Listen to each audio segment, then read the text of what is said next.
Wala raw balak si Pangulong Ferdinand Marcos Jr. na maging mukha ng pamahalaan ang korupsyon. Isa raw sa mga naging patunay dito ang pagbuo ng Independent Commission for Infrastructure na tututok sa investigasyon at pagpapanagot sa mga opisyal na sangkot sa anomalya. Nagpasalamat din ang Presidente sa mga malinis at tapat na mga opisyal ng pamahalaan na nananatili pa rin tapat sa kanilang tungkulin sa publiko. Tunghayan ang balita sa report ni Alvin Pelobelio. Nanindigan si Pangulong Ferdinand Marcos Jr. na hindi aniya mukha ng gobyerno ang korap na opisyal ng pamahalaan. Ito ang binigyan diin ni Marcos sa ikalawang bahagi ng kanyang podcast episode 5 sa gitna ng pangkalahatang opinyon sa mga government officials na korap umano. Ani Marcos, hindi raw ito ang sumasalamin sa tapat na panunungkulan ng maraming tapat na opisyal ng pamahalaan. Corrupt people are not the face of government. All they are is the face of corruption. That's all they are. Pinuri rin ng Pangulo ang pagsusumikap at dedikasyon ng mas marami aniyang tapat at committed na mga public servants.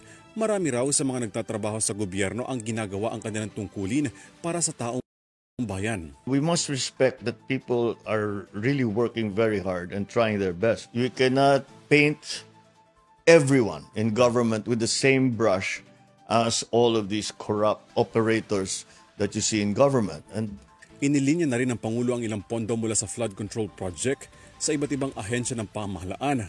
Batay na suportada ng Party-less Coalition Foundation Incorporated sa pangunguna ng bagong talagang Pangulo nito na si House Deputy Majority Leader at TGP Party-less Representative Jose Bong Teves Jr.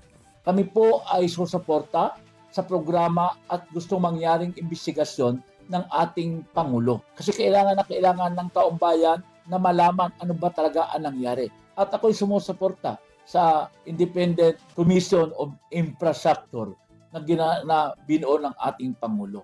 Itinatag ng Pangulo ang Independent Commission for Infrastructure o ICI noong September 11 para mag-imbestiga sa umano'y korupsyon, irregularidad at maling paggasta sa pondo ng pamahalaan sa flood control projects sa nakalipas sa 10 taon.